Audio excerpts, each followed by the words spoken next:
Hello and welcome back to Bits and Bobs. Today's video is the life and legacy of King Edward II of England. So let's begin to learn about him. Now we begin here with King Edward I. This is King Edward I, who is the father of King Edward II. We have here the wife of Edward I and the mother of Edward II, as we can see on screen, and she was called Eleanor.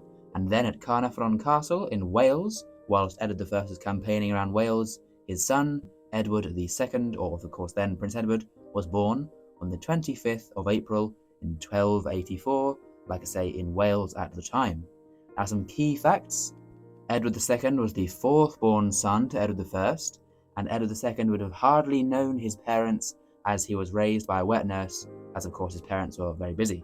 But by 1300, all of his brothers had died, following his final brother to die, Alfonso, in 1300, meaning at age 16, he was heir to the throne of England and joined forces with his father on campaigns, of course, fighting alongside the king, of whom he would inherit the throne from.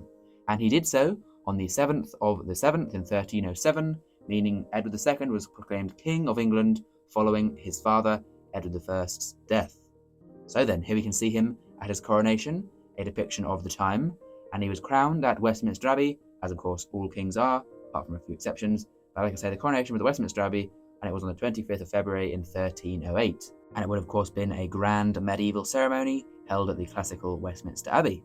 So now then, he is king now, and we'll go through a key events timeline, beginning just before he was crowned, but after he was king, as on the 25th of January 1308, he married his one and only wife, Isabella of France, as an effort to keep peace with France.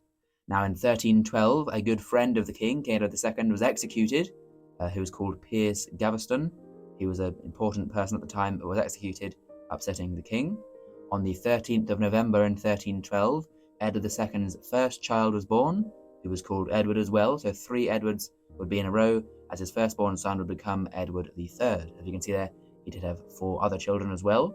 Now then, on to more military matters. We can see here Robert the Bruce, who was attacking and rebelling in Scotland against the English claimed lands, and he claimed back Stirling Castle, which is in Scotland, but had been claimed and overrun by the English under Edward I. And in 1319, Robert the Bruce attempts to capture York, to infiltrate into England, but Edward II remained in charge of York, as his forces up in the north kept off Robert the Bruce and kept York English. In 1323, a 13-year truce is agreed by Edward II and Robert the Bruce, so that put an end to fighting for 13 years. In 1326, Edward II's wife, Isabella, betrays him and sends an army of mercenaries to kill him, hoping that she can put her son, Edward III, on the throne. And on the 24th of January in 1327, Isabella and her supporters force Edward II to abdicate. As you can see here, the king has to relinquish his power as he is forced to abdicate, and the throne is then passed on to his son and to Isabella's son, of course, as she hoped, Edward III. Edward III would be going on to be a 50-year reigning monarch and bring stability and peace to the country, and would prove to be very popular.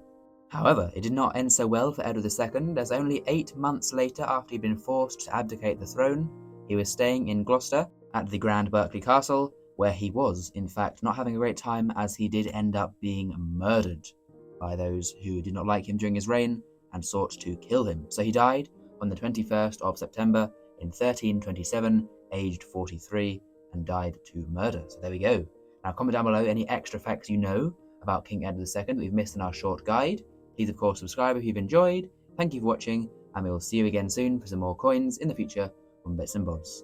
Goodbye for now, and of course we'll do the Monarch of the Month for Edward II going for the next 4 Mondays.